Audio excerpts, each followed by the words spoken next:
She walked into that restaurant believing love could conquer anything, until he looked her in the eye and said the 5 words that shattered her world. "My family won't accept you." Naomi Carter thought the heartbreak was over when she deleted his number and drove away in the rain, but fate had other plans. Plans that would force her back into the one house where she was never supposed to be welcome.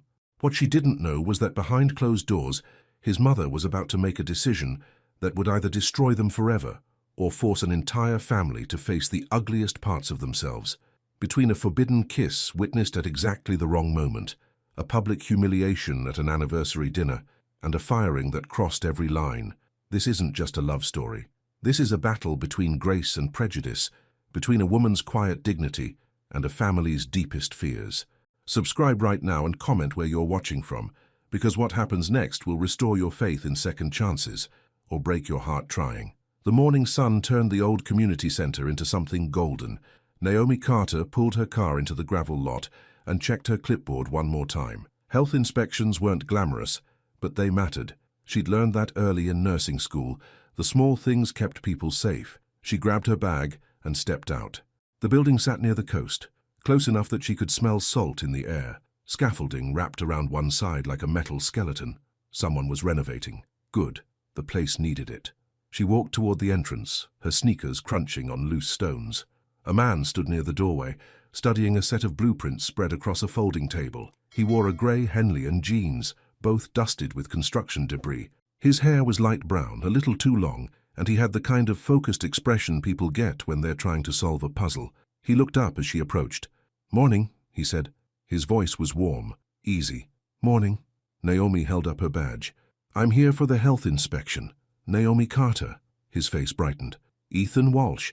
I'm the architect on this project." He extended his hand. His grip was firm, but not aggressive. She liked that. "You picked a good day," she said, glancing at the cloudless sky. "No rain to slow you down?" "Finally." He rolled up the blueprints. "We've had 3 delays already. Weather, permits, a plumbing disaster I'm still trying to forget." She smiled. "Plumbing disasters are unforgettable. You speak from experience." "I'm a nurse. I've seen worse than backed-up pipes." He laughed. Actually laughed. Not the polite chuckle people give when they're trying to be nice. A real laugh. "Fair enough," he said. "Want me to walk you through? I can show you what we've done so far." "That'd be great." They walked inside together. The building smelled like fresh paint and sawdust. Workers moved around them, carrying tools and calling out measurements. Ethan guided her through each room, explaining the changes. He talked with his hands, gesturing at walls that would be knocked down and spaces that would open up. Naomi took notes, asked questions, checked off items on her list, but she also noticed other things, the way he listened when she spoke, how he stepped aside to let her go first through doorways, the small smile that appeared when their eyes met. She told herself to stay professional. She was here to work. Still, "This will be the new kitchen," Ethan said, leading her into a gutted space. "Commercial-grade everything. We're installing equipment that'll meet all the health codes, actually exceed them." Impressive. She walked the perimeter examining outlets and ventilation. Most places just aim for the minimum. "I don't like minimums." He leaned against the doorframe, watching her work. "If you're going to do something, do it right." She glanced at him. "I like that philosophy." "Yeah?" "Yeah." The moment stretched. Neither of them looked away. Then one of the workers called Ethan's name. The spell broke. They finished the inspection. Everything checked out. Naomi signed the paperwork and handed him a copy. "You're all set," she said. "This is going to be a great space when it's done." "Thanks." He hesitated. "This might be forward, but there's a coffee shop 2 blocks from here. Best mochas on the coast. Would you want to grab one? My treat. You know, to celebrate passing inspection." Her heart did something stupid. A little flip. She should say no. She had other appointments, paperwork waiting back at the office. But his smile was genuine. And she was tired of always saying no. "Sure," she said, "1 coffee." The shop was small and cozy, local art on the walls, mismatched furniture, the kind of place that felt lived in. They sat by the window. Naomi wrapped her hands around her mug, letting the warmth seep into her palms. "So," Ethan said, "how does someone become a travel nurse? Long story or short version? Whichever you want to tell." She smiled. "I like moving around, seeing different places, meeting new people. Every assignment teaches me something. That sounds lonely sometimes. Sometimes it is." She took a sip of her mocha. He was right. It was the best she'd had. But it's also freeing. I don't have to stay anywhere I don't want to be. He nodded slowly. I get that. I grew up here. Never really left. Sometimes I wonder what it'd be like to just go. What stops you? Family, mostly. His expression shifted. Something guarded crept in. They have expectations. I'm the architect. The responsible one. Can't just disappear. Naomi heard what he didn't say. The weight in his voice. Expectations can be heavy, she said softly. Yeah. He met her eyes. They can. They talked for an hour, maybe more. Time felt slippery. He told her about projects he'd worked on, buildings he wanted to design. She told him about patients who'd changed her perspective, places she'd lived. It was easy, comfortable, too comfortable. When they finally stood to leave, Ethan walked her to her car. This was nice, he said. It was. Can I see you again? The question came out rushed, like he'd been holding it in. Maybe dinner? Tomorrow night? Naomi's stomach tightened. She'd been here before. The initial spark, the excitement, then the slow realization that she was always going to be different to someone's family, someone's friends. But Ethan seemed different, genuine. Maybe this time would be different. Okay, she said, tomorrow. His smile could have lit the whole parking lot. The restaurant was downtown, small and intimate, candles on every table, soft music playing. Naomi had spent too long picking her outfit. A navy dress that hit just above her knees. Simple but elegant. She'd twisted her braids into a low bun. She wanted to look nice. She wanted this to go well. Ethan was already there when she arrived. He stood when he saw her, and something in his expression made her feel beautiful. You look amazing, he said. Thanks. She slid into the seat across from him. This place is lovely. I hoped you'd like it. The waiter brought water and menus. They ordered. The conversation started easily. More stories, more laughter. But Naomi noticed something, a tension in Ethan's shoulders, the way his smile didn't quite reach his eyes. Everything okay? She asked. He set down his menu. Yeah, there's something I should probably tell you. Her stomach dropped. Here it comes. Okay, she said carefully. He took a breath. My family. They're traditional, conservative, Southern roots going back generations. He met her eyes. They have certain expectations about who I should be with. The air felt heavy. I see, Naomi said. I want to be honest with you. His voice was tight. Because I really like you, but my family, they wouldn't accept... He stopped, swallowed. They wouldn't accept a black woman. The words hung there, sharp and ugly. Naomi's chest tightened. She'd heard variations of this before, but it never stopped hurting. She set her napkin on the table. Her hands were steady. Her voice was steady. Thank you for being honest, she said quietly. Naomi, It's fine, she stood. Really, I appreciate you telling me now instead of wasting more of my time. Please, I didn't mean... I know what you meant. She picked up her purse. You're a good guy, Ethan. I can tell. But I'm not interested in being someone's secret, or their rebellion, or their eventual regret. That's not what this is.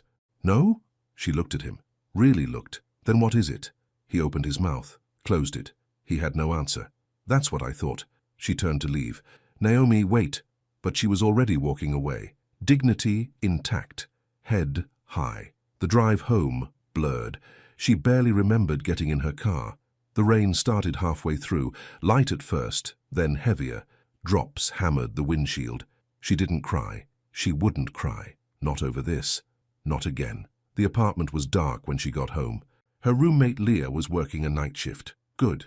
Naomi didn't want to talk about it yet. She changed into sweats, made chamomile tea, and curled up on the couch. Her phone buzzed. A text from Leah.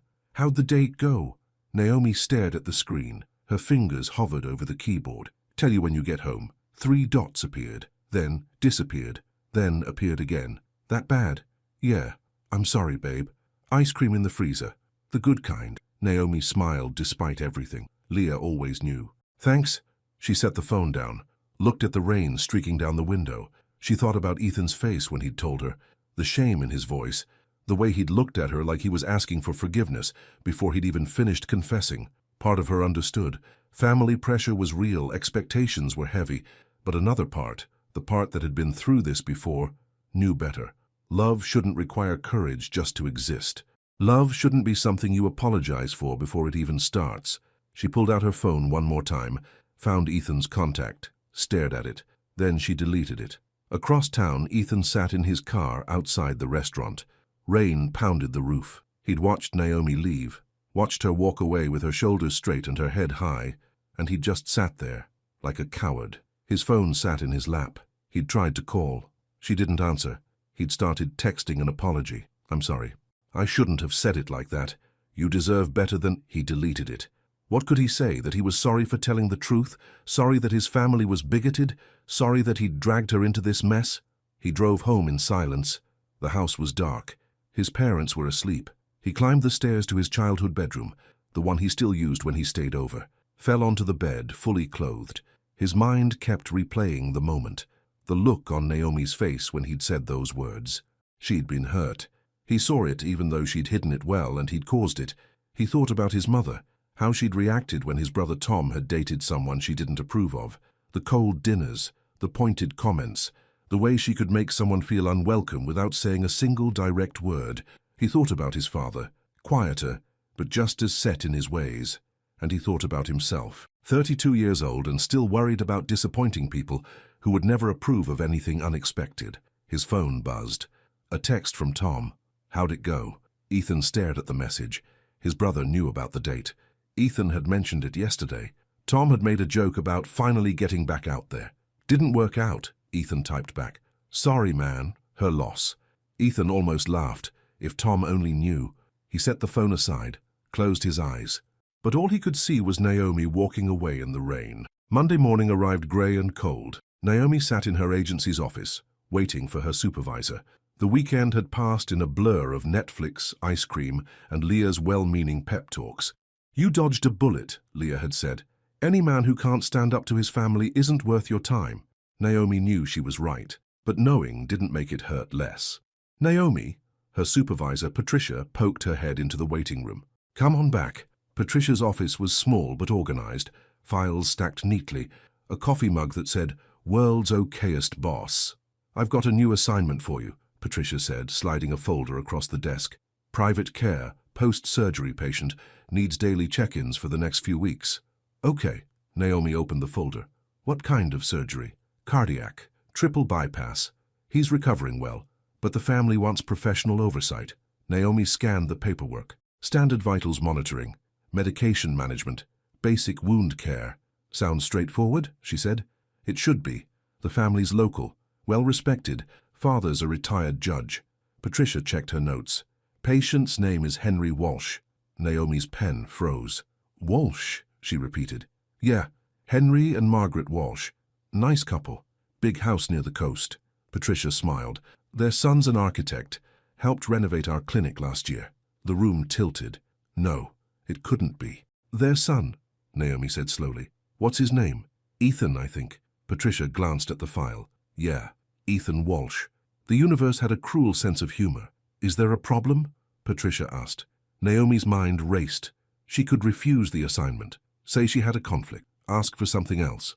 But that would require explaining, and she didn't want to explain. No, she heard herself say. No problem. Great. Start tomorrow, 8 a.m. Patricia stood, signaling the end of the meeting. Address is in the file. Naomi walked out in a daze. Her phone rang before she reached her car. Leah.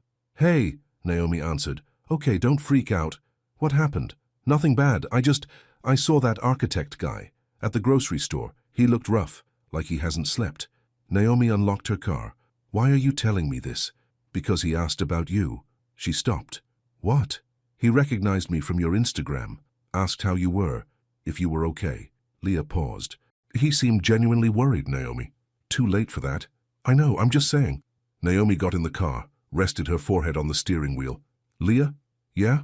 I got assigned to his father's care. Silence. Then, are you kidding me? I wish I was. What are you going to do? My job. Naomi started the engine. I'm going to do my job. Tuesday morning, 8 a.m. Naomi pulled up to the Walsh house and immediately understood what Patricia meant by big. The home was beautiful. Colonial style, white columns, manicured lawn, gardens that probably required a full-time staff, old Southern money. She grabbed her medical bag and walked to the front door, rang the bell, footsteps inside. The door opened. Ethan stood there. His eyes went wide. Naomi. Mr. Walsh. Her voice was professional, cool. I'm here for your father's 8 o'clock appointment. He looked like he'd been punched. We didn't know they were sending you. Well, they did. She adjusted her bag. May I come in? He stepped aside, speechless. The interior was as impressive as the exterior. Hardwood floors, antique furniture, family photos on every wall. An older man appeared at the top of the staircase, tall, silver-haired, wearing a cardigan despite the warm weather. Ah, his face lit up. You must be the nurse. Come in, come in. Henry Walsh descended the stairs carefully. Naomi's trained eye caught the slight hesitation in his gait, the hand gripping the railing. I'm Naomi Carter, she said warmly. How are you feeling today, Mr. Walsh? Please call me Henry. He shook her hand gently. And I'm feeling better every day, thanks to stubborn determination and my wife's cooking. That's wonderful to hear, she smiled. Why don't we get you settled in the living room? I'll take your vitals and we can talk about your recovery plan. Sounds perfect. Ethan hadn't moved from the doorway. Naomi didn't look at him. She was here for Henry. That was all that mattered. The morning passed smoothly. Henry was a model patient, cooperative, talkative, asking good questions. His vitals looked strong. The incision was healing well. You're doing great, Naomi told him, making notes in her chart. Keep taking your medications on schedule, no heavy lifting, and those walks you've been doing, keep them up. Will do. Henry leaned back in his chair. Tell me, Naomi, are you from around here? No, sir. I'm a travel nurse. I go where I'm needed. How wonderful. You must have so many stories. They talked for another 20 minutes. Henry asked about her background, her education, her experiences. He listened like her answers actually mattered. She found herself relaxing despite everything. Then a woman's voice came from the hallway. Henry, who are you talking to? Margaret Walsh appeared in the doorway. She was elegant, perfectly styled silver hair, pearls, a cream-colored cardigan set that probably cost more than Naomi's monthly rent. Her eyes landed on Naomi. Something flickered in her expression. Surprise, maybe, or something else. Margaret, this is Naomi, Henry said cheerfully. Our new nurse. Isn't she lovely? Hello. Margaret's smile was polite, practiced. Welcome to our home. Thank you, Mrs. Walsh. Naomi stood, extending her hand. Your husband is recovering beautifully. Margaret shook her hand briefly. That's good to hear. An awkward pause settled over the room. Well, Naomi said, gathering her things, I'll be back tomorrow morning, same time. Henry, remember what we discussed about your medication schedule? I'll remember. Henry stood to walk her out. Thank you, dear. Ethan materialized in the foyer. Of course he did. I'll walk you out, he said quietly. That's not necessary. Please. They stepped onto the porch. The door clicked shut behind them. Naomi, don't. She turned to face him. I'm here for your father, not you, not your family, just your father. Can we keep it that way? His jaw tightened. I never meant to hurt you. I know. Her voice softened despite herself. But you did. So let's just keep this professional. Okay, he nodded. Professional. She walked to her car, felt his eyes on her the whole way. This was going to be harder than she thought. The next few days fell into a rhythm. Naomi arrived at 8, took Henry's vitals, checked his medications, made sure he was following recovery protocols. They talked about books, about his career, about his garden. She liked Henry, genuinely liked him. Margaret was polite but distant. She'd bring tea, make small talk, but there was always a wall there, invisible but unmistakable. And Ethan was everywhere. Working from home, he said, catching up on projects. But Naomi noticed how he always seemed to be nearby, in the hallway when she passed, in the kitchen when she got water for Henry, in the garden when she helped his father take his daily walk, watching, always watching. On Thursday morning she found a note in her medical bag. I'm sorry. E. She stared at it, then crumpled it and threw it away. But that evening, another note appeared, this time tucked under her windshield wiper. I know I hurt you, I hate myself for it. She kept that one. She didn't know why. Friday brought flowers, a small bouquet left on the porch railing, yellow roses. Henry noticed them when she arrived. Someone's got an admirer, he said with a wink. Naomi's cheeks warmed. Oh, these aren't pretty flowers for a pretty lady. Henry smiled. Nothing wrong with that. She didn't tell him they were from his son. Later that day she was helping Henry walk through the garden when he started talking about Ethan. He's a good boy, Henry said. Always has been. Smart. Talented. But sometimes, he paused, choosing words carefully. Sometimes, He's too careful, too worried about making everyone happy. Naomi listened. He had his heart broken a few years back, Henry continued. Different girl, different situation, but it made him cautious, maybe too cautious. They reached the bench under the oak tree, sat down. Love requires bravery, Henry said softly. That's something I learned young. When I married Margaret, her family wasn't thrilled. I came from nothing. She came from everything. But we loved each other, so we fought for it. He looked at Naomi, really looked. Sometimes the things worth having are the things that scare us most. Naomi's throat tightened. Mr. Walsh. Henry. She smiled sadly. Some fears can't be fought. Maybe not. He patted her hand. But they can be faced. That night Leah came home to find Naomi sitting on the couch, staring at nothing. Okay, spill, Leah said, dropping onto the cushions. What happened? His father gave me relationship advice. The patient? Yeah. About his son? He doesn't know about what happened, but yeah. Naomi sighed. He's sweet, Leah. Henry's really sweet. And Margaret's cold but not cruel. And Ethan? What about Ethan? He's trying. Notes. Flowers. Apologies. Leah studied her. And it doesn't matter. Naomi stood. He said his family wouldn't accept me. Those were his words. Nothing's changed. But what if it did? It won't. But what if it did? Leah stood too. What if he's trying to change it? Naomi shook her head. You can't change people like that. People who've spent their whole lives thinking a certain way. It doesn't work like that. Maybe not. Leah hugged her. But maybe it's worth seeing. For closure, if nothing else. Naomi closed her eyes. She was supposed to have closure. She was supposed to be professional. But every time she walked into that house, something in her chest tightened. Every time Ethan looked at her with those guilt-ridden eyes, something in her wavered. And every time Henry talked about bravery and love, something in her hoped. She hated that hope. Hope hurt worse than disappointment. Saturday morning, Naomi's phone rang early. Hello? Naomi, it's Patricia. I know it's your day off, but Henry Walsh called. He's invited you to a family dinner tonight. Anniversary celebration. She paused. He specifically requested you. As a guest, not medical staff. Says you've been so helpful, and his recovery's going so well, he wants you there. Naomi's pulse quickened. A family dinner? I told him you probably have plans, but he was quite insistent. Said it would mean a lot. Patricia's voice softened. You don't have to go, obviously, but he seemed genuinely fond of you. Naomi closed her eyes. She could say no, should say no. But Henry had been nothing but kind, and something in her, that stupid, stubborn part, wanted to see how this played out. Okay, she said, I'll go. Great, I'll let him know. Naomi hung up, stared at her phone. This is a terrible idea, she said aloud, but she was going anyway. Leah stood in Naomi's doorway, watching her friend hold up 2 dresses. The blue one, Leah said. You didn't even look. I don't need to. The blue one says, I'm here because I'm kind, not because I'm interested. Leah flopped onto the bed. Which is the message you want to send, right? Naomi lowered both dresses. I don't know what message I want to send. Okay, honest question, why are you going? Because Henry asked me to. And nothing. Leah raised an eyebrow. You're really going to sit at a table with Ethan and his entire family, the family he said wouldn't accept you, just because a sweet old man asked nicely. Naomi sat down beside her. Maybe I need to see it. See them. See if he was right. And if he was, then I'll know. No more wondering. Leah took her hand. And if it's worse than you imagined, then I'll leave. Simple as that. Naomi squeezed back.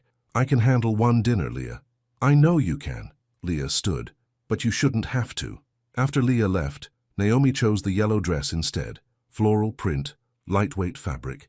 It had been hanging in her closet for months, waiting for the right occasion. If she was walking into the fire, she might as well look like sunshine doing it. She kept her makeup simple, natural. Her braids fell loose over her shoulders. In the mirror, she looked confident. Inside, her stomach twisted. You can do this, she told her reflection. Her reflection didn't look convinced. The Walsh house glowed in the evening light. Cars lined the driveway, expensive ones. Through the windows, Naomi could see people moving around, laughing, holding wine glasses. She sat in her car for 5 minutes, working up the courage to go inside. Her phone buzzed. Leah, you got this. Remember, grace under pressure, you're the queen. Naomi smiled despite her nerves. Thanks. I'll text you later. You better. And if anyone's rude, you have permission to accidentally spill wine on them. Naomi laughed. put the phone away, grabbed her purse. Time to face the music. She walked to the front door, raised her hand to knock. The door opened before she could. Ethan stood there. He looked good. Navy suit, white shirt, no tie, hair actually combed for once. But it was his expression that stopped her, pure wonder, like he couldn't believe she was real. "You came," he said softly. "Henry invited me." "I know. I tried to talk him out of it. That stung more than it should have." "Oh, not because I didn't want you here." He stepped closer. "Because I didn't want to put you through this. My family, tonight's going to be complicated. I can handle complicated. I know you can." His eyes held hers. "That's not the point." Voices drifted from inside. Laughter, music. "Should I come in?" Naomi asked. "Or are we just going to stand here all night?" He smiled, almost sad. "Come in." The foyer was packed. People everywhere. Expensive perfume and cologne mixed with the smell of catered food. Classical music played from somewhere. Conversation stopped when Naomi entered. Not all at once, but enough. A ripple of silence that spread through the nearest clusters of guests. People stared. Naomi kept her chin up, her smile steady. "Everyone," Henry's voice boomed from the living room. He appeared, arms outstretched. "Come meet the wonderful young woman who saved my life." He was exaggerating. Naomi had done her job, nothing more. But his enthusiasm was genuine, and it broke the tension. Henry took her arm and guided her through the room, making introductions. Names blurred together. Faces smiled politely, some warmly, others with thinly veiled curiosity. Margaret appeared at Henry's side. She wore a stunning silver gown, pearls that probably cost more than Naomi's car. Her hair was perfect, her makeup flawless. And when she looked at Naomi, something complicated passed across her face. Then she smiled. It wasn't warm, but it wasn't hostile either. "I'm so glad you could join us," Margaret said. Her voice was smooth, practiced. "Henry speaks very highly of you. Thank you for having me, Mrs. Walsh. Please call me Margaret." She glanced at Ethan, who'd been hovering nearby. "Ethan, make sure our guest has something to drink." "Of course." He touched Naomi's elbow lightly. "What would you like?" "Just water, please." "Nothing stronger?" Henry winked. "It's a celebration." "I'm working tomorrow," Naomi said. "Someone has to keep you in line." Henry laughed. A genuine, delighted sound. "That's fair." Ethan guided her toward the dining room. The table was enormous, set for at least 20 people. Crystal glasses, china plates, flowers everywhere.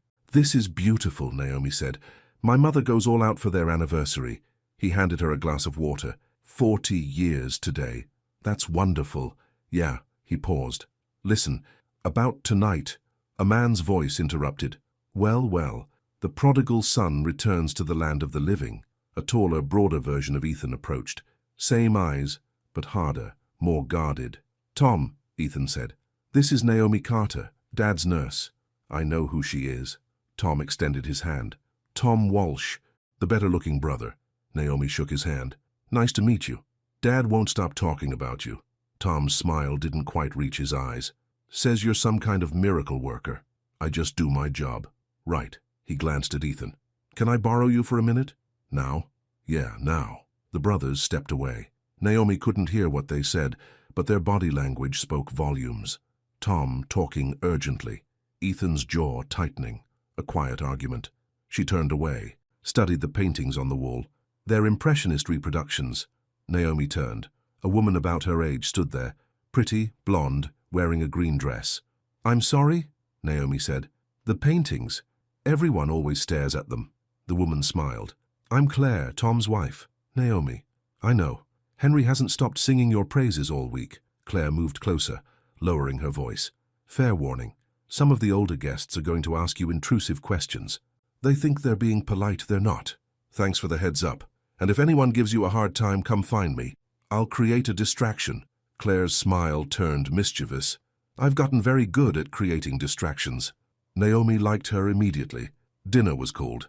Everyone found their seats. Naomi ended up between Henry and Ethan. Margaret sat across from her. Tom and Claire were further down the table. The first course arrived. Some kind of fancy soup Naomi couldn't identify. Conversation flowed around her. Politics, business, local gossip. She stayed quiet, listening, learning the dynamics. Henry included her when he could, asked her opinion, told stories about her competence. He was trying to make her comfortable. It was working mostly. Then an older woman, Aunt Catherine, someone had called her, spoke up from the far end of the table. "So, Naomi," she said, her voice carrying over the other conversations.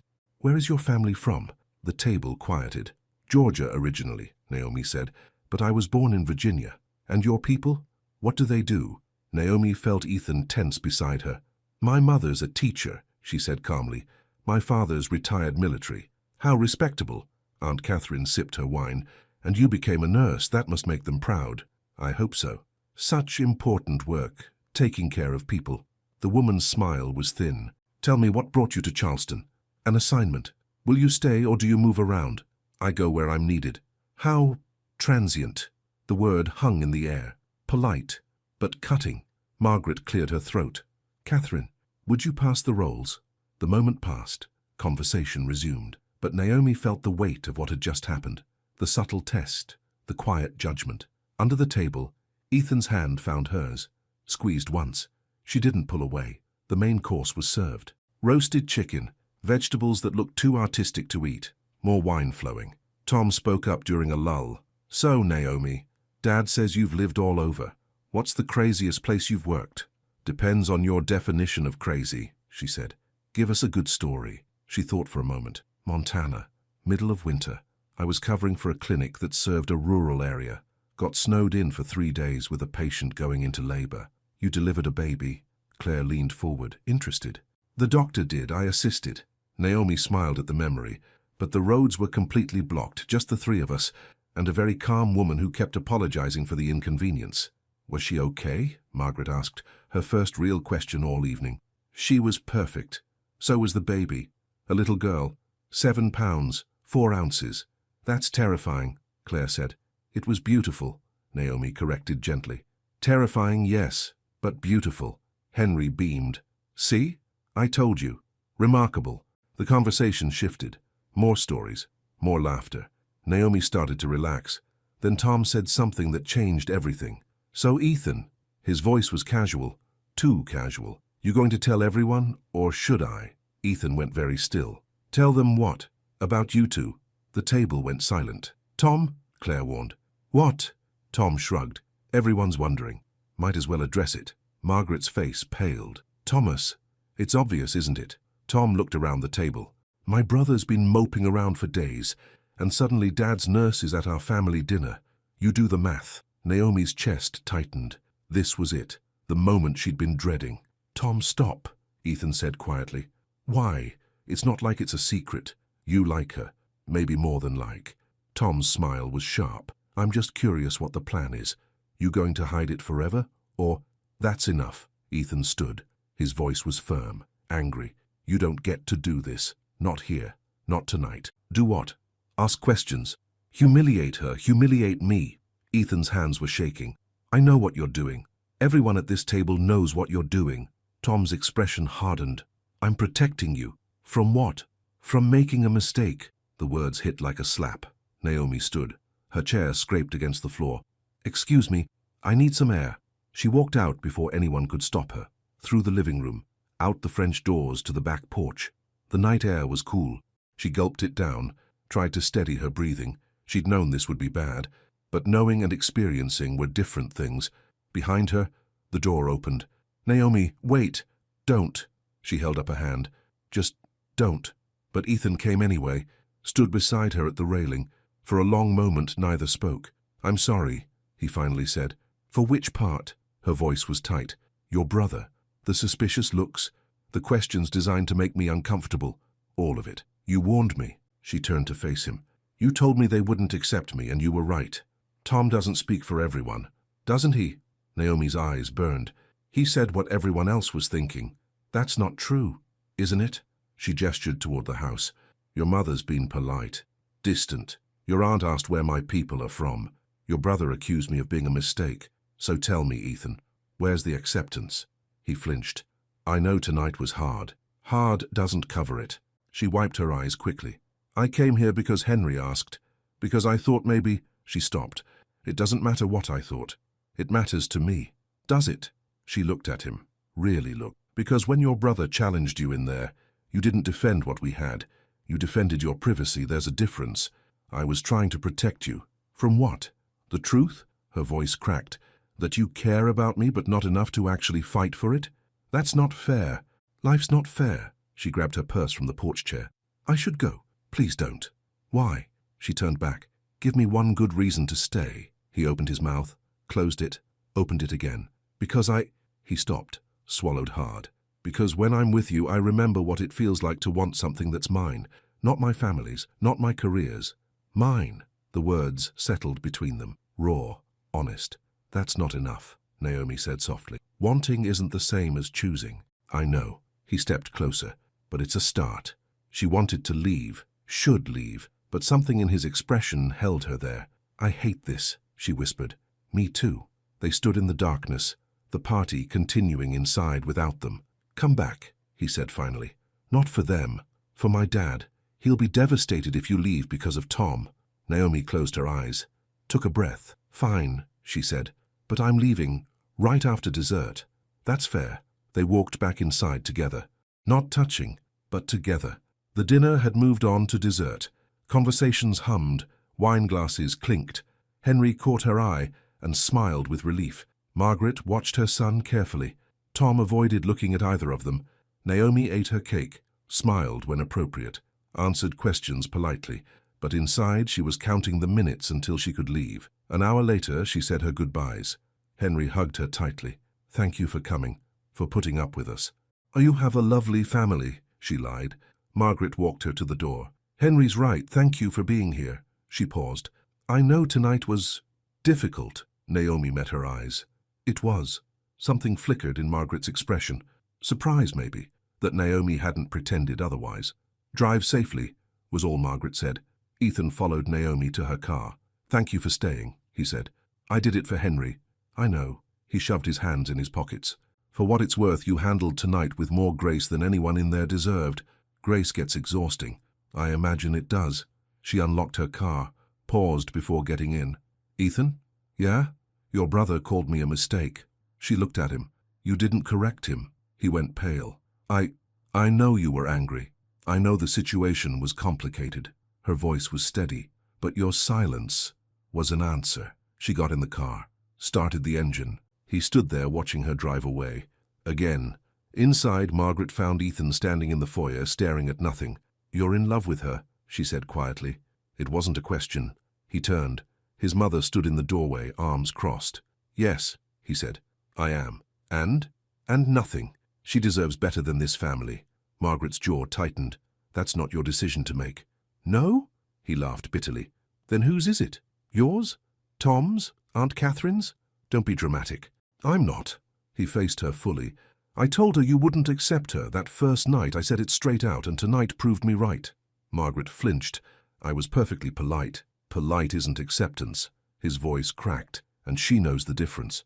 What do you want from me? Nothing. He headed toward the stairs.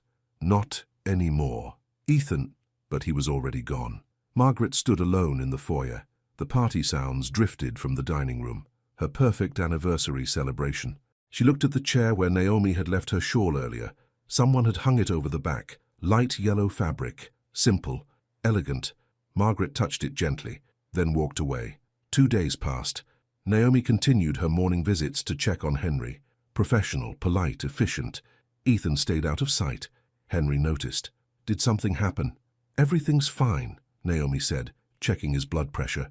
You're a terrible liar. She smiled despite herself. So are you. Fair enough. He settled back in his chair. Want to tell me what my son did wrong? Who says he did anything wrong? I've been married 40 years. I know what tension looks like. Henry studied her. He cares about you. I know. And you care about him. She didn't answer. Life's too short for pride, Henry said softly. I learned that the hard way. This isn't about pride. Then what is it about? Naomi set down her stethoscope. It's about knowing when to walk away before you get hurt worse. And you think walking away won't hurt? She packed her equipment. It hurts less than staying somewhere you're not wanted. Who says you're not wanted? The question hung in the air. Naomi didn't have an answer. That afternoon, a storm rolled in. Thunder rumbled in the distance. Rain started slow, then heavy. Naomi was finishing Henry's medication review when the lights flickered, then went out. Well, Henry said into the darkness, that's unfortunate. Naomi pulled out her phone. Used the flashlight to navigate. Where are your candles? Kitchen. Cabinet above the sink. She found them. Matches, too. Started lighting candles throughout the house. The glow was warm, intimate. Feels like camping, Henry joked from his chair. Have you ever been camping, Mr. Walsh? Once. Hated it. He grinned. But the ambiance is nice. Ethan appeared from upstairs, holding a lantern. He froze when he saw Naomi. Oh, I thought you'd left already. Storm came up fast, she said. I wanted to make sure your father was okay before driving in it. That's thoughtful. Awkward silence. Henry cleared his throat. I'm going to see if your mother needs help with anything. You two keep each other company. Dad. But Henry was already shuffling toward the kitchen, lantern in hand. Subtle as a freight train, that man. Naomi started to gather her things. I should probably... Wait. Ethan set down his lantern. Can we talk? I don't think that's a good idea. Please. Just 5 minutes. The rain pounded against the windows. Thunder rolled closer. 5 minutes, she agreed. They sat on opposite ends of the couch. The candlelight flickered between them. I'm sorry about dinner, he said. About Tom. About all of it. You've apologized before. I know. But I keep screwing up. He leaned forward, elbows on his knees. I don't know how to do this. Do what? Love someone my family won't accept. The word hung there. Love. Naomi's breath caught. Oh, you can't say things like that, she whispered. Why not? It's true. Because it doesn't change anything. Doesn't it? He looked at her. I thought about what you said, about choosing versus wanting. You're right. I haven't chosen. Not really. He moved closer. But I want to. I want to choose you. Wanting to isn't the same as doing it. Then let me prove it. Her heart hammered. How? I don't know yet. His honesty was devastating. But I'll figure it out. Just don't give up on me yet. The storm raged outside. Inside, the candles cast dancing shadows. I'm scared, Naomi admitted. Of what? Of hoping. Of believing this could work. She met his eyes. Of getting hurt again. I know. He reached for her hand, slowly, giving her time to pull away. She didn't. His fingers laced with hers. Warm, steady. I don't want to hurt you, he said softly. That's the last thing I want. But you will, eventually. Because this, she gestured between them. This is impossible. Maybe. He squeezed her hand. Or maybe it's just really hard. Rain drummed against the roof. Thunder rumbled in the distance. Tell me about Montana, he said suddenly. What? The story you told at dinner about delivering the baby in the snow. Tell me the rest. So she did. Told him about the mother's calm strength, the father's panic, the moment the baby cried and everything felt right despite the chaos. He listened, really listened, asked questions, laughed at the funny parts. Then he told her about a building he'd designed, a community center in a poor neighborhood, how the kids used it every day now, how he'd gone back recently and seen his work being used, being loved. That's why you do it, Naomi said. The architecture. Yeah, to build something that matters. That's how I feel about nursing. Their eyes met. Understanding passed between them. The lights flickered, then came back on, bright and jarring after the soft candlelight. They both blinked. Well, Naomi said, that's my cue. She stood, gathered her bag. He walked her to the door. Thank you, he said, for staying, for talking. 5 minutes turned into 20. Sorry, time flies when... Don't finish that sentence. He smiled, a real smile, the kind that reached his eyes. She left before she could change her mind about anything, but in the car, she realized she was still smiling too. The next evening, Naomi was home making dinner when her phone rang. Henry. Hello? Naomi, dear, I'm so sorry to bother you. His voice was strained. Margaret and I had to run out for an appointment. Ethan's here, but he's upstairs working. Could you possibly... There's an issue with my medication. The evening dose. I can't remember if I took it already. Her heart sank. Medication confusion in cardiac patients was serious. I'll be right there. She grabbed her keys, drove too fast. Ethan answered the door. What are you doing here? Your father called. Medication issue. His face paled. What kind of issue? Where is he? Kitchen. She hurried past him. Found Henry sitting at the table, looking perfectly calm. Henry, are you okay? Oh, I'm fine, he smiled. Actually, I took my medication already. I just checked. Naomi froze. What? I'm sorry for the confusion. Old age, you know. She stared at him, at his completely guilt-free expression. You... Understanding dawned. You set this up. I have no idea what you mean. Mr. Walsh? Henry. He stood. Now I really should go check on something upstairs. Take your time leaving.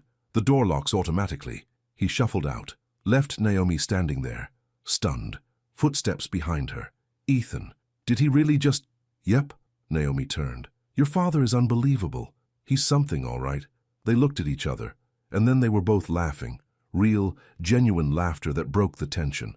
I can't believe he faked a medication emergency, Naomi said. He's always been a romantic. Ethan moved closer. Terrible at subtlety, though. Clearly. The laughter faded. They stood in the kitchen, close enough to touch. I should go, Naomi said, but she didn't move. Probably. Neither of them moved. Naomi, don't. I just want to. Please don't. I love you. The words stopped everything. Time, breath, thought. You can't say that, she whispered. Too late. He stepped closer. I love you, and I know this is messy.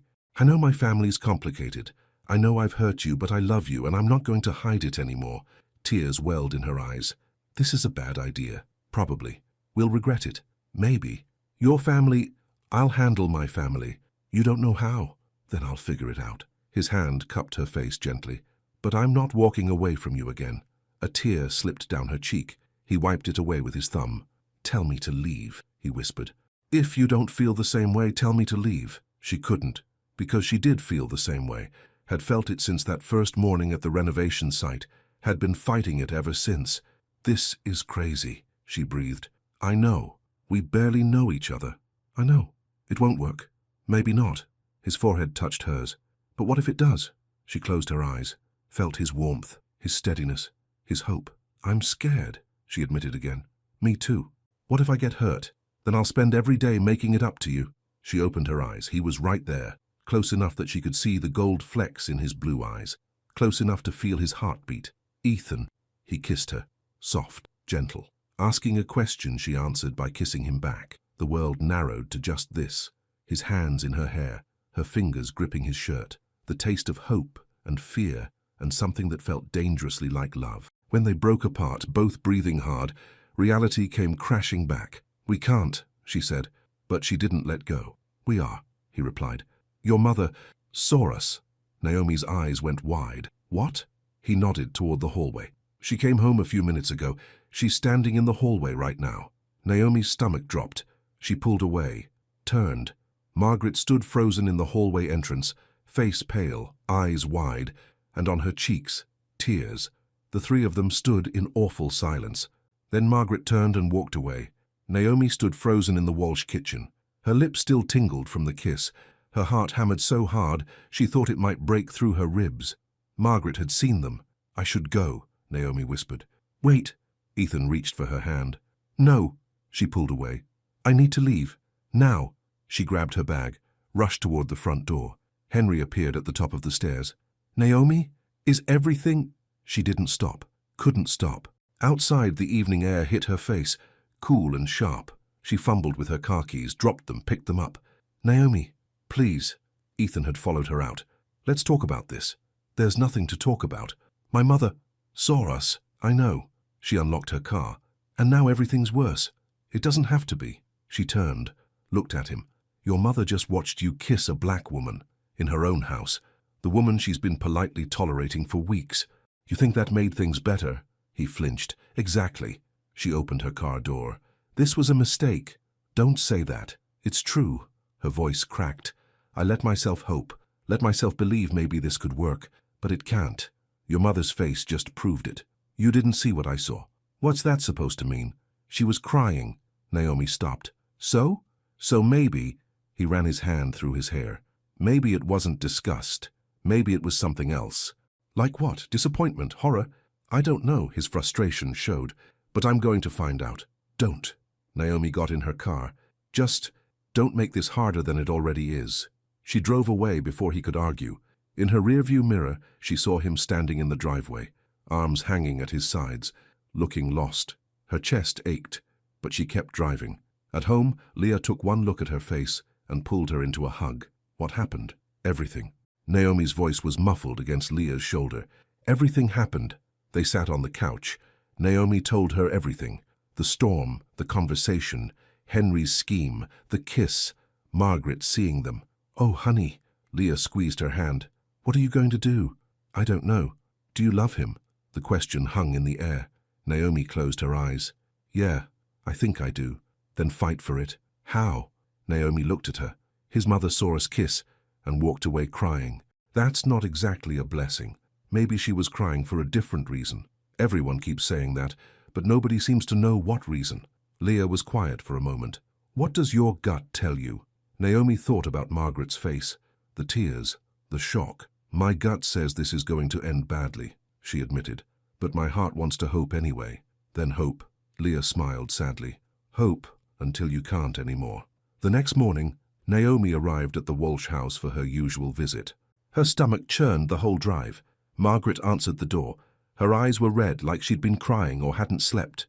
Maybe both. Good morning, Naomi said quietly. Good morning. Margaret's voice was hoarse. Henry's in the living room. They stood in the doorway, neither moving. Mrs. Walsh, please don't. Margaret held up her hand. Not yet. I can't. She walked away, left Naomi standing there.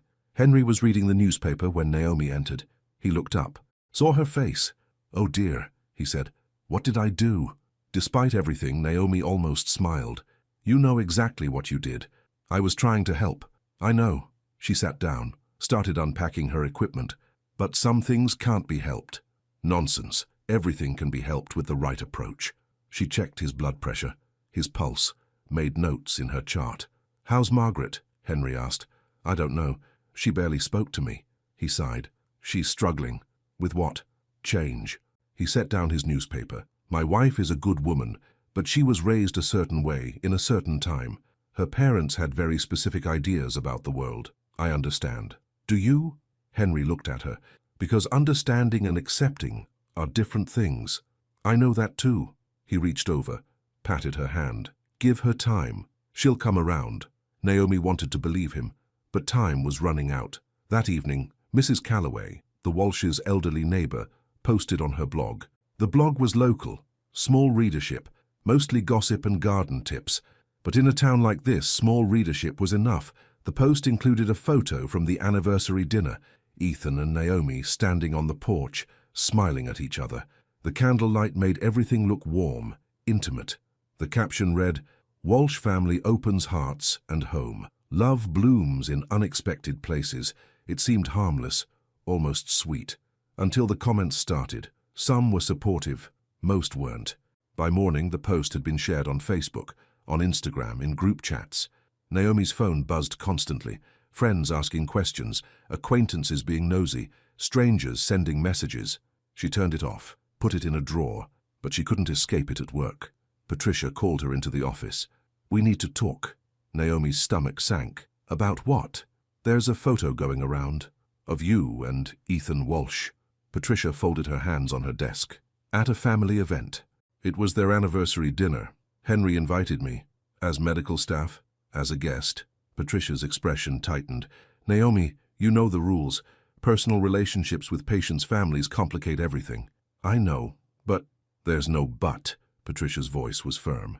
Either you maintain professional boundaries or we reassign you. Henry needs consistency. Changing nurses now could set back his recovery. Then you need to decide what's more important. Your personal life or your professional reputation. The word stung. Because Patricia was right. Naomi had crossed lines she shouldn't have crossed. I'll maintain boundaries, she said quietly. Good. Patricia softened slightly. I know this is hard, but it's the right thing. Naomi nodded, left the office. In her car, she finally let herself cry. At the Walsh house, Margaret paced the kitchen. The blog post was pulled up on her tablet. She'd read it a dozen times. Henry sat at the table watching her. It's a nice photo, he said gently. It's a disaster. Margaret set down the tablet. People are talking. My book club, the garden society, everyone. Let them talk. Henry, you don't understand. I understand perfectly. He stood, walked over to her. You're embarrassed, worried what people will think, afraid of being judged. She turned away. That's not fair, isn't it? His voice was soft, not accusing, just honest. Our son is in love. And you're worried about gossip. It's not just gossip, it's... She stopped. It's complicated. Only because you're making it complicated. You don't know what you're asking me to do. I'm not asking you to do anything. He touched her shoulder. I'm asking you to feel something, to look at that photo and see what I see. What do you see? Our son. Happy, truly happy, for the first time in years. Margaret's eyes welled with tears. I see that too. Then what's the problem? The problem is I also see the world he's choosing, the judgment he'll face, the doors that might close. She wiped her eyes. I don't want that for him. That's not your choice to make. He's my son. He's a grown man. Henry's voice was gentle but firm. And he's chosen well. Naomi is kind, intelligent. She's taken better care of me than any nurse I've ever had. She makes Ethan laugh. She challenges him. She's good for him. I know. Margaret's voice broke. I know all that. Then what are you really afraid of? She was quiet for a long time. That I'm a terrible person, she finally whispered, for caring what people think, for worrying about appearances, for not immediately embracing her. She looked at her husband. I saw them kiss, and my first thought wasn't happiness. It was panic. What does that make me? Human, Henry said simply. Flawed, like all of us. I don't know how to fix this. Start by being honest. With yourself. With them. Margaret nodded, but she didn't move. Change was hard, especially when it required looking at the worst parts of yourself. Ethan's phone had been ringing all morning. Clients, colleagues, friends. Everyone had seen the photo. Most calls were supportive. Some were curious, a few were critical. One client, a major developer, left a voicemail. Need to discuss some concerns about public perception and our working relationship. Translation. Fix this or lose the contract. Tom showed up at Ethan's apartment that afternoon. Didn't knock, just used his spare key and walked in. We need to talk, Tom said. Not now. Yes, now. Tom dropped onto the couch. You've got clients calling the office. Mom's having a breakdown, and Dad won't stop defending you, which is making Mom worse. I didn't ask for any of this. You kissed her at Mom and Dad's house. What did you think would happen? Ethan turned, faced his brother. I thought maybe for once my family would support me. We're trying to protect you. From what? Being happy? From making decisions that'll hurt you later? Like what? Falling in love with someone who doesn't fit your idea of appropriate? Tom's jaw tightened. That's not fair. Isn't it? Ethan's voice rose. You called her a mistake. At dinner. In front of everyone. I was trying to humiliate her. Mission accomplished. That's not what I meant. Then what did you mean? Ethan stepped closer. Explain it to me. Because from where I'm standing, you and Mom and everyone else have done nothing but make this harder. Tom stood. You're right. I was an ass at dinner. I apologize. The admission surprised Ethan. But, Tom continued, you need to understand something. This isn't just about you.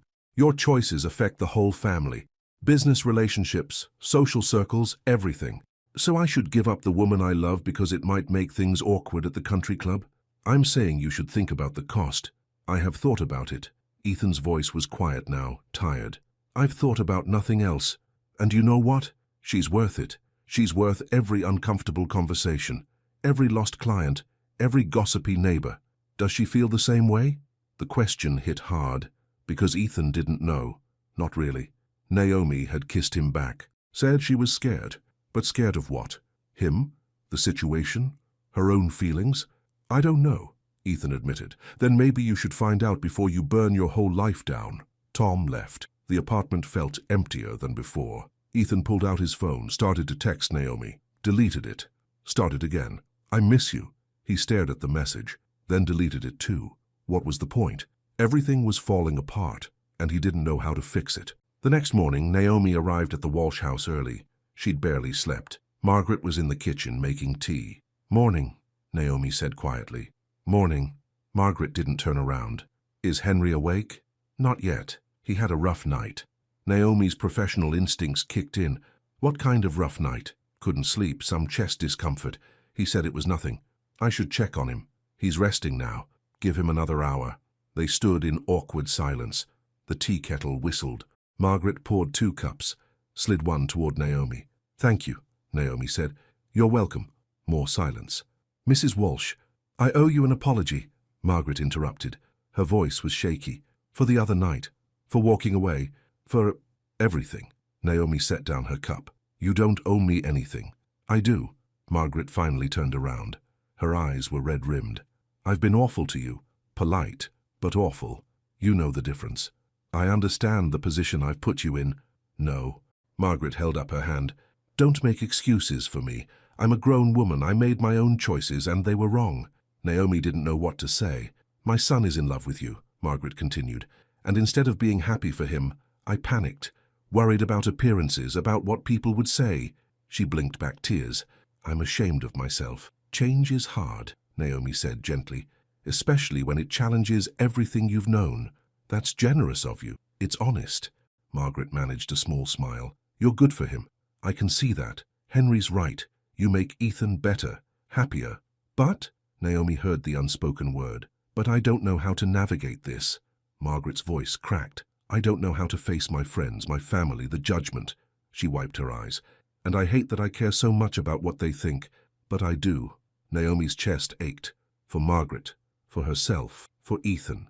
Maybe that's something you need to work through, Naomi said quietly. But it's not fair to make Ethan or me wait while you figure it out. I know. Margaret looked at her, really looked. What are you going to do? I don't know yet. Upstairs a door opened. Footsteps in the hallway. I should check on Henry, Naomi said. Margaret nodded. Let her go. But as Naomi climbed the stairs, she heard Margaret whisper, I'm sorry. Henry's checkup went smoothly. The chest discomfort was likely stress-related. His vitals were stable. You need to relax, Naomi told him. No more scheming. No more drama. I make no promises. He smiled. But I'll try. How's Margaret? Struggling, but trying. He patted her hand. Give her time. Everyone keeps saying that, because it's true. What if time isn't enough? Henry's expression turned serious. Then, you'll have to decide what you can live with and what you can't. That afternoon, Naomi got a text from Patricia. Need to see you, office now. Her stomach dropped. At the agency, Patricia's face was grim. We're reassigning you from the Walsh case. What? Why? Mrs. Walsh called. She said the situation has become too complicated, that it's best for everyone if we send someone else. The words hit like a punch. Margaret had asked for her to be removed. When? Naomi asked. Effective immediately. Your replacement starts tomorrow. Naomi sat down. Her legs wouldn't hold her anymore. I'm sorry, Patricia said. I know you'd grown attached to the patient. He needs consistency. He'll adjust. Naomi nodded, numb. Take the rest of the day off, Patricia said gently. Start fresh tomorrow, with a new assignment. Outside, Naomi sat in her car, stared at nothing. Her phone buzzed. Ethan, can we talk? She stared at the message, then typed back, Your mother fired me. So no, we can't talk. She drove home. Called in sick for the rest of the week. Unplugged her phone. Leah found her 2 days later, still in pajamas, ice cream for breakfast. Okay, Leah said. Intervention time. Not now. Yes, now. Leah sat down. You can't hide forever. Watch me. Naomi... She fired me, Leah. Naomi's voice cracked. Margaret called my agency and had me removed from Henry's care. After I'd been taking care of him for weeks. After everything. That's horrible. It's clear.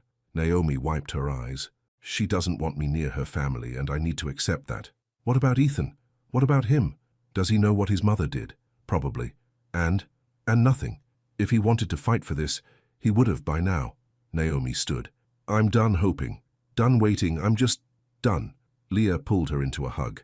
Let her cry. Ethan found out about his mother's call 2 days later. From Tom, who'd heard it from Claire, who'd heard it from Margaret's friend. He stormed into his parents' house without knocking. What did you do? He demanded. Margaret was in the garden, cutting roses. She looked up. I did what I thought was best. You fired her? His voice shook with rage. She was Dad's nurse. He needs her. He has a new nurse, very competent. That's not the point. Then what is the point, Ethan? Margaret set down her shears. Tell me, what do you want from me? I want you to stop punishing her for something I did. I'm not punishing anyone. I'm protecting my family. From what? Love? Happiness? From pain. Margaret's voice rose. From the hurt that comes when the world judges you for your choices. From the loneliness of standing alone. We wouldn't be alone. We'd have each other. That's naive. It's hopeful. It's not enough. Margaret's eyes filled with tears. Love isn't enough when the world is cruel. Trust me. I know. Ethan stared at his mother, really seeing her for the first time.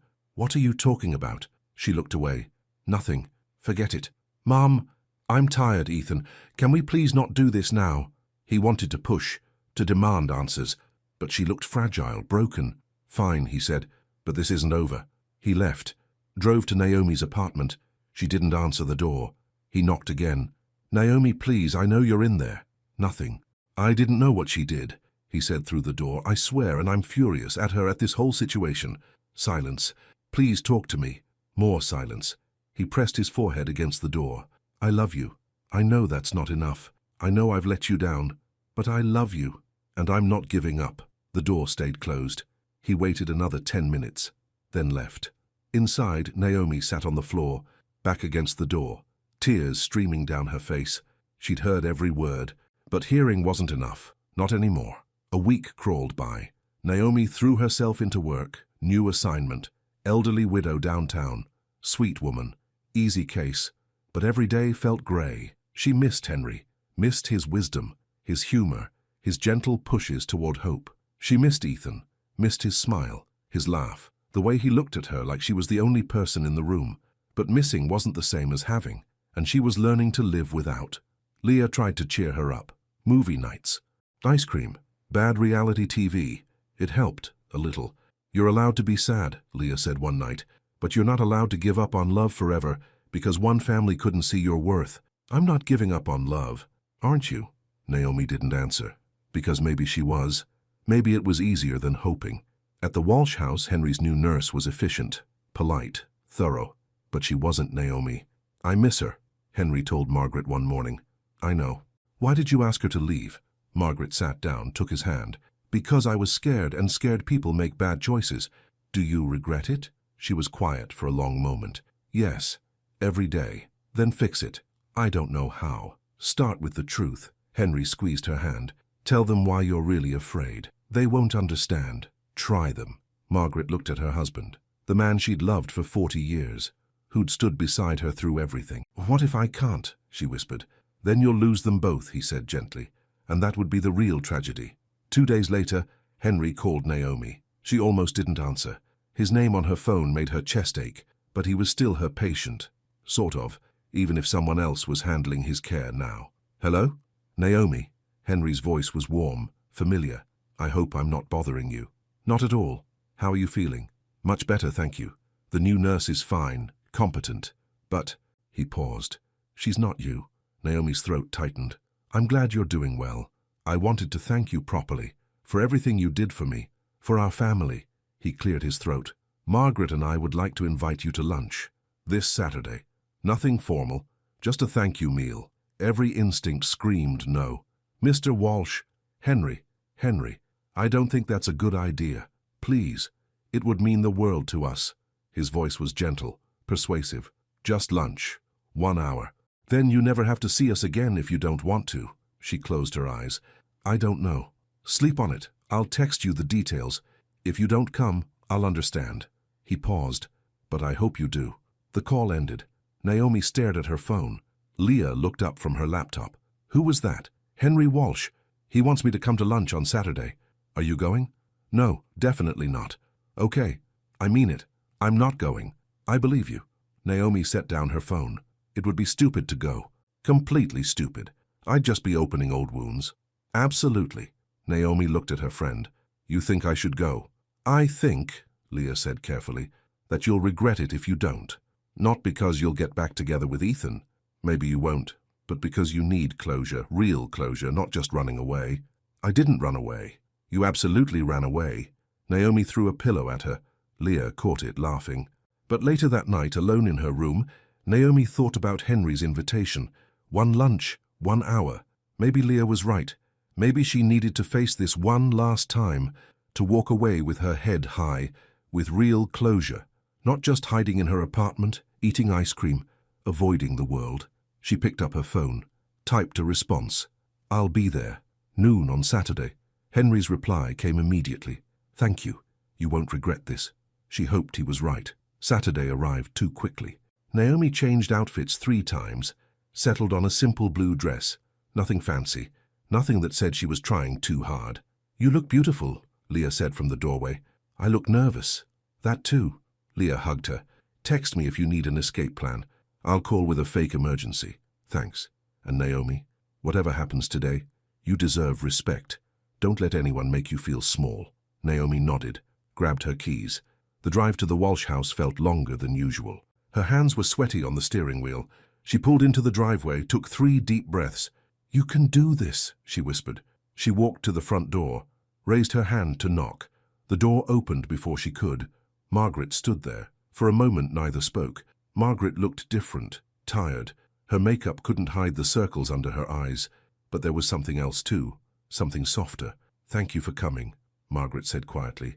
"Of course. Please come in." Naomi stepped inside. The house smelled like fresh bread and flowers. "Henry's in the dining room," Margaret said. "We're so glad you're here." They walked through the familiar hallway. Naomi's heart pounded with each step. Then they entered the dining room, and Naomi stopped dead. The room was full. Not just Henry. Tom and Claire sat at the table. 2 people she didn't recognize, probably more relatives. Ethan stood by the window. This wasn't a small thank you lunch. This was an ambush. "I should go," Naomi said immediately, turning toward the door. "Please don't." Henry stood up quickly. "I know this isn't what you expected, but please, stay. You tricked me. I asked you here under false pretenses," he admitted. "And I'm sorry, but there are things that need to be said, and they need to be said with everyone present." Naomi looked at Margaret, at Henry, at the others. Ethan hadn't moved from the window, but his eyes were on her, intense, hopeful. "1 hour," Naomi said finally. "Then I'm leaving." "That's fair." Henry gestured to an empty chair. "Please, sit." She sat, felt like she was walking into a trap, but she sat. Margaret remained standing. Her hands trembled as she gripped the back of her chair. "I asked everyone here today," Margaret began, "because I owe this young woman an apology, a real one, and I wanted witnesses." Naomi's pulse quickened. "I've spent my whole life worried about appearances," Margaret continued. Her voice shook. "About what people would think, what they would say. I was raised in a home where social standing mattered more than happiness, where the right kind of people were welcomed and everyone else was quietly excluded." She looked directly at Naomi. "When my son fell in love with you, my first thought wasn't happiness. It was fear. Fear of judgment, fear of change, fear of everything I'd been taught to fear." Tears spilled down her cheeks. "And I'm ashamed, deeply, completely ashamed." The room was silent. "I removed you from Henry's care because I thought distance would make everything easier. For you, for Ethan, for me." Margaret's voice broke. "But all it did was hurt everyone, especially you. And I'm sorry." Naomi's eyes burned. She blinked hard. "You came into our home with grace and professionalism," Margaret continued. "You took care of my husband when he needed it most. You were kind when we didn't deserve it. You showed our family what real strength looks like." She wiped her eyes. "And instead of thanking you, I pushed you away." "Margaret," Henry started. "Let me finish." She took a shaky breath. "I don't expect you to forgive me. I don't deserve forgiveness. But I need you to know I was wrong about everything, and if I could take it back, I would." Margaret looked at her son. "Ethan has been miserable without you, barely eating, barely sleeping, and it's my fault. I put my fears above his happiness, above your dignity, above everything that actually matters." She turned back to Naomi. "You deserve better than this family, better than me. But if you're willing to give us another chance, we'll spend every day earning it." The words hung in the air. Naomi sat frozen. She'd prepared herself for many things, but not this. Not genuine remorse, not public vulnerability. "I don't know what to say," Naomi finally managed. "You don't have to say anything," Margaret said. "I just needed you to hear it from me in front of everyone." Tom cleared his throat. "I owe you an apology, too." He stood up. "I was protective of Ethan, but I was also narrow-minded and rude. What I said at dinner, calling you a mistake, that was unforgivable. I'm sorry." Claire squeezed his hand, nodded her approval. The older couple Naomi didn't recognize introduced themselves as Henry's brother and sister-in-law. "We're sorry we weren't at the dinner," the woman said kindly. "We would have welcomed you properly." Naomi felt overwhelmed. Tears threatened to fall. She looked at Ethan. He hadn't said anything yet, just stood there, watching her with an expression that broke her heart. "Can I talk to Naomi?" Ethan asked quietly. "Alone?" Margaret nodded. The garden's empty. They walked outside in silence. The afternoon sun was warm, gentle. Birds sang in the oak tree. They stopped by the bench where Naomi had sat with Henry weeks ago. "I didn't know about this," Ethan said. "About today. Dad planned it with Mom. They didn't tell me until this morning." "It's okay." "Is it?" He turned to face her. "Because you look like you're about to run." "I'm overwhelmed." "I know, I'm sorry." They stood in awkward silence. So much had happened, so many words left unsaid. My mother meant everything she said in there, Ethan finally said. She's been working on herself, reading books, talking to a therapist, actually doing the hard work of change. That's good, but I know it doesn't erase what happened, the hurt she caused, the pain. No, it doesn't. He stepped closer. I've missed you, every single day. I wake up thinking about you, go to sleep thinking about you. You're everywhere, Naomi, and I don't want to live in a world where you're not in my life. Her breath caught. But I understand if it's too late, he continued, if I hurt you too badly. If my family hurt you too badly, I'll accept that. I'll step back. I'll let you move on. Ethan, but I need you to know something first. His voice was raw, honest. I love you, completely, and if you give me another chance, I'll spend every day proving it. Not just with words, with actions, with choices that put you first. Tears streamed down Naomi's face. This is so hard. I know. I was so hurt. When your mother fired me. When you didn't fight harder. I should have fought harder. You're right. He took her hands. But I'm fighting now. I'm standing here in front of you, in front of my whole family, saying I choose you. I choose us. No more hiding. No more worrying about what other people think. What about your clients? Your business relationships? They'll adjust or they won't. But I'm not sacrificing the woman I love for people who can't see past their own prejudice. She looked at him, really looked, saw the determination in his eyes, the love, the courage. I'm scared, she whispered. So am I. What if this doesn't work? Then at least we tried. He cupped her face gently. But what if it does work? What if we get everything we want? Isn't that worth the risk? She thought about the past weeks.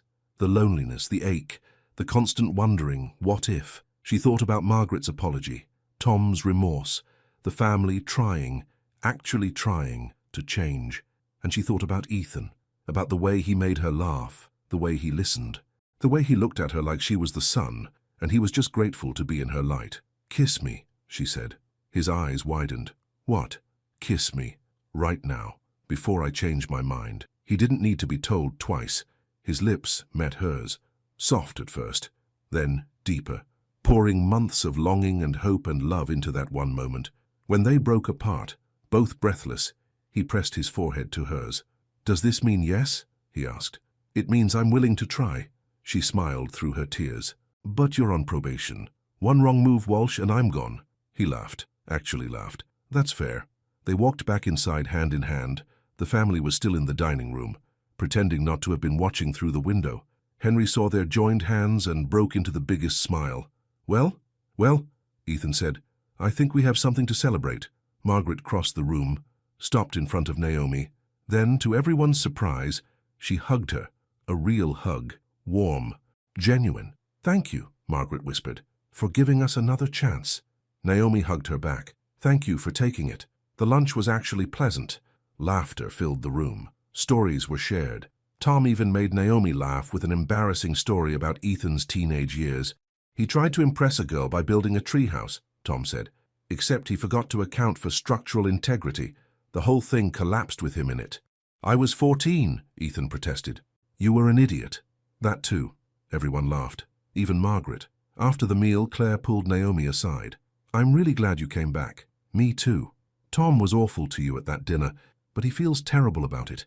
He's not great with emotions, but he's trying. I can see that. And Margaret, Claire glanced at where Margaret and Henry were talking quietly. She's changing, really changing. Give her time. She'll surprise you. Naomi nodded. Hope bloomed in her chest. Maybe this could work. Maybe love could heal even the deepest wounds. Over the next weeks, Naomi and Ethan rebuilt what had broken. Slowly, carefully. They went on proper dates, movies, dinners, long walks by the coast. He met her properly, meaning he actually sat down with Leah and survived an interrogation that would have broken weaker men. You hurt her again, and I'll destroy you, Leah said pleasantly. Understood, Ethan replied. Good talk, Naomi laughed, took his hand. You passed. Margaret invited Naomi to lunch, just the two of them. It was awkward at first, stilted conversation, careful words. But then Margaret opened up, told stories about her childhood, about the grandmother who raised her with strict rules and stricter expectations. She loved me, Margaret said, but she taught me that love meant control, that protecting meant limiting. She stirred her tea. I'm trying to unlearn that. It's harder than I expected. Change is always hard, Naomi said gently. But you're doing it, that matters. I want to be better. For Ethan, for Henry, for myself. Margaret met her eyes. And for you, if you'll let me. I'd like that. They started having regular lunches. Sometimes they talked about serious things. Sometimes just about books or gardens or nothing in particular. Slowly a friendship formed. Henry beamed every time he saw them together. My two favorite women getting along. Life is good. Tom and Claire hosted a dinner. Invited Naomi and Ethan. It went well. Better than well. Tom apologized again, properly this time. Claire asked Naomi about her work. They talked like normal people, like family. Naomi started to believe this might actually work. 3 months later, Ethan asked Naomi to move in with him. It's too soon, she said, even as her heart leaped. Probably, he agreed, but I don't want to spend another night without you. That's very romantic, but we should be practical. You're right. He kissed her forehead. Take your time, I'll wait. She moved in 2 weeks later. Leah helped her pack. I can't believe you're leaving me. You'll survive. Barely. Leah hugged her tight. But I'm happy for you. You deserve this. Thank you. For everything. For being there when I needed you most. That's what best friends do. The apartment Ethan had was small but perfect. A loft downtown with big windows and exposed brick. It's not much, he said as they unloaded boxes. It's perfect. They made it a home. Her books on his shelves. Her photos on his walls. Her laughter filling his space. Every morning she woke up beside him and felt grateful. Every night she fell asleep in his arms and felt safe. 6 months after that, on a cool evening in autumn, Ethan took her to the community center where they'd first met. Why are we here? She asked. I wanted to show you something. The renovation was finished. The building gleamed. Children played in the new gym. Elderly people sat in the reading room. It's beautiful, Naomi said. It took a long time, but it was worth it. He turned to her. Kind of like us. She smiled. Are you comparing our relationship to a construction project? Maybe. He took her hands. We had a rough start. Lots of setbacks. Moments when I thought we'd never make it. He got down on one knee. Naomi's breath stopped. But we did make it, he continued, because you're strong and patient and willing to give second chances to people who don't deserve them. He pulled out a small box. I want to spend the rest of my life earning those chances, being worthy of your love, building something beautiful with you. He opened the box. A simple ring. Elegant. Perfect. Naomi Carter, will you marry me? Tears streamed down her face. Yes. Yes, 1,000 times yes. He slipped the ring on her finger, stood, kissed her, while she laughed and cried at the same time. I love you, he whispered. I love you too.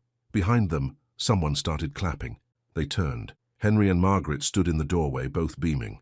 You knew? Naomi asked. He asked our permission weeks ago, Henry said. Very traditional of him. I approved immediately, Margaret added. She approached them, tears in her eyes. Welcome to the family, officially. She hugged Naomi. A real embrace. Thank you, Naomi whispered, for changing, for trying, for this. No, Margaret said. Thank you, for teaching us what grace really looks like. 1 year later, the Walsh house garden was transformed. White chairs lined the lawn, flowers everywhere. String lights hung from the oak tree. Naomi stood in the upstairs bedroom, looking at herself in the mirror. Her wedding dress was simple. Ivory lace, flowing fabric. Beautiful without being extravagant. Leah adjusted her veil. You look like a queen. I feel like I'm going to throw up. That's normal. Is it? Probably not, but you're allowed to be nervous. A knock on the door. Margaret entered, carrying a small box. These were my grandmother's, she said, opening it. Pearl earrings, delicate and timeless. I'd be honored if you'd wear them. Naomi's eyes filled with tears. Really? Really? Margaret helped her put them on. Your family now, this is what family does. Claire poked her head in. Everyone's ready. You look stunning. Thank you. Tom's crying already, by the way. He's pretending he's not, but he is. Naomi laughed, wiped her eyes carefully. Ready? Leah asked. Ready. They walked downstairs, through the house, to the back door. Music started, soft and sweet. Naomi stepped outside. The guests turned, faces full of love and joy. Her mother and father sat in the front row. They'd flown in from Virginia. Her mother was already crying. Friends from her nursing jobs, colleagues, people who'd become family over the years. And at the end of the aisle, under the oak tree, stood Ethan. He wore a navy suit, white shirt, simple, handsome. But it was his expression that made Naomi's heart soar, pure love, pure joy, like she was the only person in the world. She walked toward him, slowly, savoring every step. Henry stood at the end of the aisle, ready to walk her the final few feet. "You look beautiful," he whispered. "Thank you for healing my family. Thank you for believing in us." He took her arm, walked her to Ethan, placed her hand in his son's. "Take care of her," Henry said. "With my life," Ethan promised. The ceremony was simple, meaningful. They wrote their own vows. "I promise to choose you," Ethan said, "every single day, in big ways and small, in public and in private, for the rest of my life. I promise to be brave," Naomi said, "to trust, to hope, to build a life with you that honors both of us, and to never stop believing in second chances." They kissed as husband and wife. The guests cheered. At the reception, Henry gave a toast. "This young woman walked into our lives and changed everything. Our home is warmer now, our hearts are fuller, and our son is truly happy." He raised his glass. "To Naomi and Ethan, may your love continue to transform everyone it touches." Everyone drank, cheered, laughed. Tom gave a speech that made everyone cry. "I was wrong about you," he said to Naomi, "and I'm grateful you proved me wrong. You're the best thing that ever happened to this family." Leah caught the bouquet, winked at a groomsman. Mrs. Calloway, the neighbor who'd started all the gossip, clapped the loudest. "I knew it would work out," she declared to anyone who'd listen. As the sun set, Naomi and Ethan danced under the string lights. "Happy?" he asked. "Impossibly happy." "Good. That's the plan. Forever." She rested her head on his shoulder, closed her eyes. A year ago, she'd driven away from this house in tears, convinced love wasn't worth the fight, but she'd been wrong. Love was worth everything. The pain, the fear, the courage it took to hope again, all of it led to this moment, to this man, to this family, to home. Margaret watched them from across the lawn. Henry slipped his arm around her waist. "You did good," he said quietly. "We did good," she corrected. "She's good for him. He's good for her." Margaret smiled. "They're good for all of us." The music played. The guests laughed. The stars came out. And under the oak tree where she'd once sat with Henry, learning about bravery and love, Naomi and Ethan danced. Two people who'd almost lost each other, who'd fought through prejudice and fear and doubt, who'd chosen love even when it was hard, especially when it was hard, because the best things in life are worth fighting for. And as they swayed together under the darkening sky, surrounded by people who loved them, they both knew one thing for certain. This was just the beginning, the end.